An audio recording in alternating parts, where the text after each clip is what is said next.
Fact talks മലയാളത്തിൻ്റെ പുതിയൊരു വീഡിയോയിലേക്ക് എല്ലാവർക്കും സ്വാഗതം. ഇന്നത്തെ നമ്മുടെ വീഡിയോ സാമൂഹ്യശാസ്ത്ര ക്വിസ് മത്സരത്തിൽ ചോദിക്കാൻ സാധ്യതയുള്ള ഏറ്റവും പ്രധാനപ്പെട്ട ചോദ്യങ്ങൾ ഡിസ്കസ് ചെയ്യുന്ന വീഡിയോ ആണ്. എല്ലാവരും വീഡിയോ അവസാനം വരെ കണ്ട് ഈ വീഡിയോയിൽ പറയുന്ന ചോദ്യങ്ങളെല്ലാം നിങ്ങൾ പഠിച്ചുവെന്ന് ഉറപ്പുവരുത്തുക. വീഡിയോയിലേക്ക് കടക്കുന്നതിന് മുമ്പ് ഫാക്ട് ടോക്സ് മലയാളം എന്ന് പറയുന്ന യൂട്യൂബ് ചാനൽ നിങ്ങൾ ഇതുവരെ സബ്സ്ക്രൈബ് ചെയ്തില്ല എങ്കിൽ ഇപ്പോൾ തന്നെ ഒന്ന് സബ്സ്ക്രൈബ് ചെയ്യുക. ഇനിയുള്ള എല്ലാ വീഡിയോസും നമ്മൾ ഈ ചാനലിലായിരിക്കും കൂടുതലായി അപ്ലോഡ് ചെയ്യുന്നത്. നമ്മുടെ മറ്റെല്ലാ വീഡിയോസിലും ഉള്ളതുപോലെ തന്നെ ഈ വീഡിയോയുടെ അവസാനവും നിങ്ങൾക്കായിട്ടൊരു ബോണസ് ക്വസ്റ്റ്യൻ നൽകിയിട്ടുണ്ട്. അതിൻ്റെ ഉത്തരം ആദ്യം ആര് കമൻറ്റ് ബോക്സിൽ കമൻറ്റ് ചെയ്യുന്നുവോ അവരെ നമ്മൾ അടുത്ത വീഡിയോയിൽ വിന്നറായി പ്രഖ്യാപിക്കുന്നതാണ്. വീഡിയോ എല്ലാവരും അവസാനം വരെ കണ്ട് ബോണസ് ക്വസ്റ്റ്യൻ്റെ ഉത്തരം കമൻറ്റ് ബോക്സിൽ രേഖപ്പെടുത്തുക. ഒന്നാമത്തെ ചോദ്യം ഇതാണ്: ഭൂമിശാസ്ത്രത്തിൻ്റെ പിതാവായി കണക്കാക്കപ്പെടുന്നത് ആരാണ്? ഭൂമിശാസ്ത്രത്തിൻ്റെ പിതാവ് അഥവാ ജിയോഗ്രഫിയുടെ പിതാവ് എന്ന പേരിൽ അറിയപ്പെടുന്നത് ടോളമി എന്ന് പറയുന്ന വ്യക്തിയാണ്. ഒന്നാമത്തെ ചോദ്യത്തിൻ്റെ ഉത്തരം ടോളമി. രണ്ടാമത്തെ ചോദ്യത്തിലേക്ക് കടക്കാം. ശാസ്ത്രങ്ങളുടെ റാണി എന്നറിയപ്പെടുന്നത് മാത്തമാറ്റിക്സ് ആണ്. എന്നാൽ ശാസ്ത്രങ്ങളുടെ മാതാവ് എന്ന പേരിൽ അറിയപ്പെടുന്ന സബ്ജക്റ്റ് ഏതാണ്? ശാസ്ത്രങ്ങളുടെ മാതാവ് എന്ന പേരിൽ അറിയപ്പെടുന്ന വിഷയം ഭൂമിശാസ്ത്രം അഥവാ ജിയോഗ്രഫിയാണ്. ശാസ്ത്രങ്ങളുടെ റാണി എന്നറിയപ്പെടുന്നത് ഗണിതമാണ്.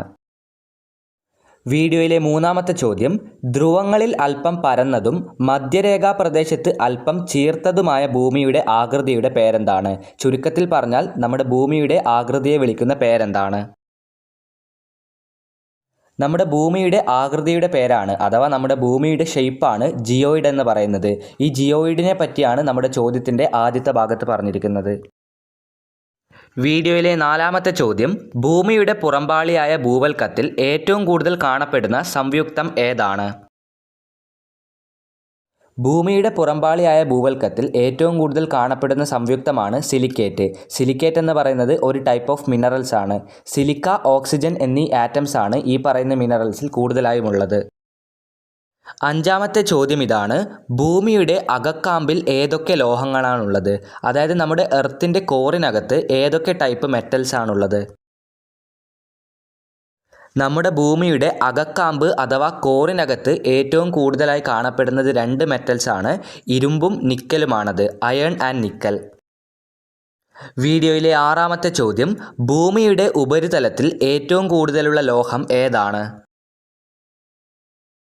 നമ്മുടെ ഭൂമിയുടെ ഉപരിതലത്തിൽ ഏറ്റവും കൂടുതലുണ്ടായിരിക്കുന്ന മെറ്റൽ അലൂമിനിയമാണ്. നമ്മുടെ ഭൂമിയുടെ സർഫസിൽ ഏറ്റവും കൂടുതലുള്ള മെറ്റൽ ഏതാണ്? ഉത്തരം അലൂമിനിയം. ഏഴാമത്തെ ചോദ്യം: അന്തരീക്ഷത്തിൻ്റെയും ബഹിരാകാശത്തിൻ്റെയും അതിർത്തി ഏതു പേരിലാണ് അറിയപ്പെടുന്നത്? നമ്മുടെ അറ്റ്മോസ്ഫിയറും നമ്മുടെ സ്പേസും തമ്മിലുള്ള ബൗണ്ടറി ഏതു പേരിലാണ് അറിയപ്പെടുന്നത്?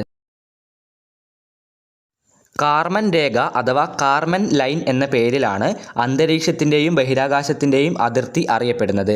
ആ അതിർത്തിയുടെ പേരാണ് നമ്മൾ നേരത്തെ പറഞ്ഞ കാർമൻ രേഖ, ഇംഗ്ലീഷിൽ കാർമൻ ലൈൻ. എട്ടാമത്തെ ചോദ്യം ഇതാണ്: ഒരു വർഷത്തിൽ രാത്രിയും പകലും തമ്മിലുള്ള വ്യത്യാസം ഏറ്റവും കൂടുതൽ ആകുന്നതിൻ്റെ പേരെന്താണ്? ആലോചിച്ച് പറയുക. ഒരു വർഷത്തിൽ രാത്രിയും പകലും തമ്മിലുള്ള വ്യത്യാസം ഏറ്റവും കൂടുതൽ ആകുന്നതിൻ്റെ പേരെന്ത്? ഒരു വർഷത്തിൽ രാത്രിയും പകലും തമ്മിലുള്ള വ്യത്യാസം ഏറ്റവും കൂടുതലുള്ള ദിവസമാണ് സമ്മർ സോൾസ്റ്റേസ്.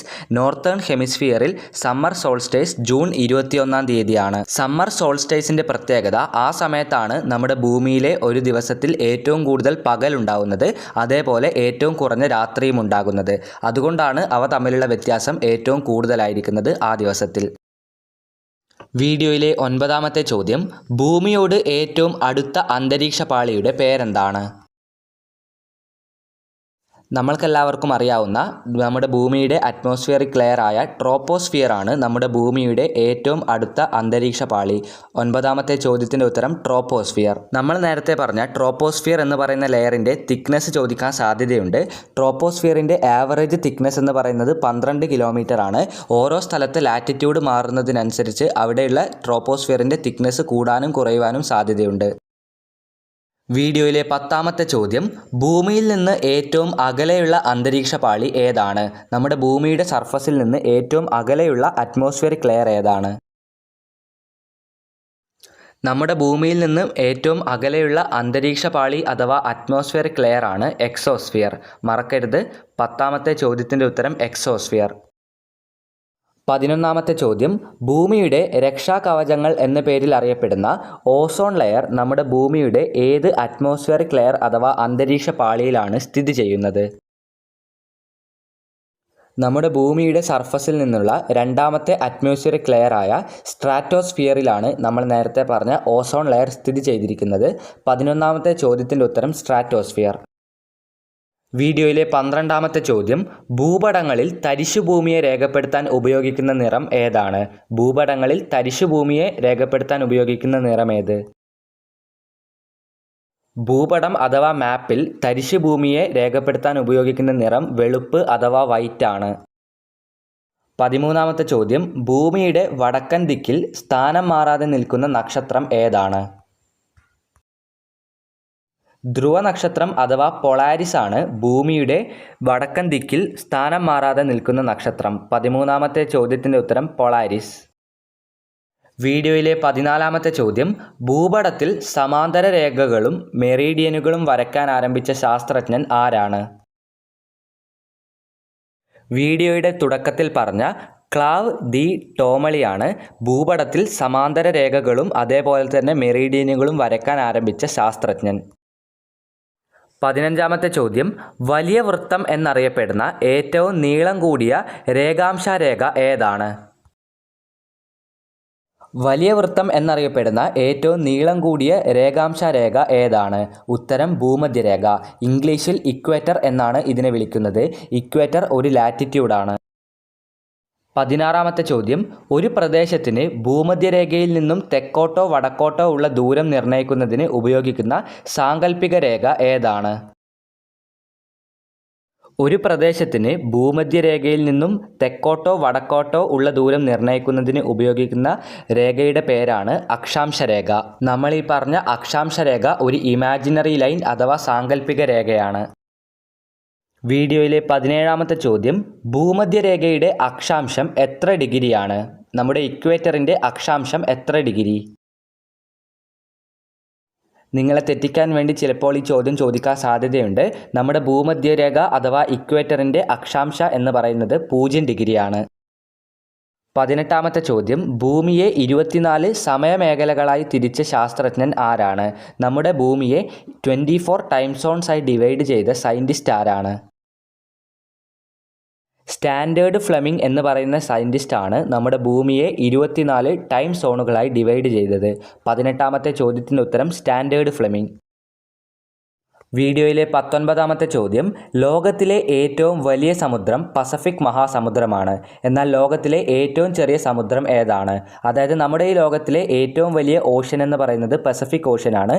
എന്നാൽ നമ്മുടെ ഈ ലോകത്തിലെ ഏറ്റവും ചെറിയ ഓഷ്യൻ ഏതാണ്?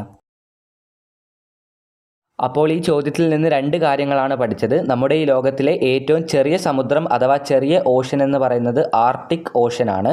അതേപോലെ ഏറ്റവും വലിയത് ഏതാണ്? Pacific ocean. അടുത്ത ചോദ്യത്തിലേക്ക് കടക്കുന്നതിന് മുമ്പ് നമ്മുടെ വാട്സപ്പ് ഗ്രൂപ്പിനെ പറ്റി പറയുവാനുണ്ട്. നമ്മുടെ വാട്സപ്പ് ഗ്രൂപ്പിൽ ജോയിൻ ചെയ്യുകയാണെങ്കിൽ നമ്മൾ അപ്ലോഡ് ചെയ്യുന്ന എല്ലാ വീഡിയോസിലെ ചോദ്യങ്ങളും ഉത്തരങ്ങളും നിങ്ങൾക്ക് PDF രൂപത്തിൽ ലഭിക്കുന്നതാണ്. അപ്പോൾ PDF രൂപത്തിൽ ലഭിക്കുവാനായി നമ്മുടെ വാട്സപ്പ് ഗ്രൂപ്പിൽ ജോയിൻ ചെയ്യുക. ലിങ്ക് താഴെ ഡിസ്ക്രിപ്ഷൻ ബോക്സിൽ നൽകിയിട്ടുണ്ട്. 20ാമത്തെ ചോദ്യം, പസഫിക് സമുദ്രത്തിന് ആ പേര് നൽകിയത് ആരാണ്? പസഫിക് ഓഷ്യന് ആ പേര് നൽകിയതാര്? മെഗല്ലൻ എന്ന് പറയുന്ന ശാസ്ത്രജ്ഞനാണ് പസഫിക് ഓഷ്യന് അങ്ങനെ ആ പേര് നൽകിയത്. 20ാമത്തെ ചോദ്യത്തിൻ്റെ ഉത്തരം മെഗല്ലൻ. അപ്പോൾ നമുക്കിനി ഈ വീഡിയോയിലെ ബോണസ് ചോദ്യത്തിലേക്ക് കടക്കാം. ഈ വീഡിയോയിലെ ബോണസ് ചോദ്യം ഒരു GK ക്വസ്റ്റ്യൻ ആണ്. നമ്മുടെ ഇന്ത്യയുടെ ദേശീയ വൃക്ഷം ഏതാണ്? ഉത്തരമറിയുന്ന എല്ലാവരും കമൻറ്റ് ബോക്സിൽ ഉത്തരം രേഖപ്പെടുത്തുക. നിങ്ങളുടെ ഉത്തരത്തിൻ്റെ കൂടെ നിങ്ങളുടെ പേര് കൂടി അതിനോടൊപ്പം രേഖപ്പെടുത്താൻ ശ്രമിക്കുക. എന്നാൽ മാത്രമേ നിങ്ങളെ അടുത്ത വീഡിയോയിൽ നമുക്ക് വിന്നറായി പ്രഖ്യാപിക്കാൻ സാധിക്കുകയുള്ളൂ. അപ്പോൾ ഉത്തരത്തിൻ്റെ കൂടെ പേര് കൂടി രേഖപ്പെടുത്താൻ മറക്കരുത്. അപ്പോൾ ഈ വീഡിയോ അവസാനം വരെ കണ്ട എല്ലാവർക്കും നന്ദി, നമസ്കാരം. ഇതുപോലെയുള്ള വീഡിയോകൾക്കായി നമ്മുടെ ചാനൽ ഇപ്പോൾ തന്നെ ഒന്ന് സബ്സ്ക്രൈബ് ചെയ്യുക. സബ്സ്ക്രൈബ് ചെയ്യാൻ ആരും മറക്കരുത്. അപ്പോൾ ഈ വീഡിയോ അവസാനം വരെ കണ്ട എല്ലാവർക്കും നന്ദി, നമസ്കാരം.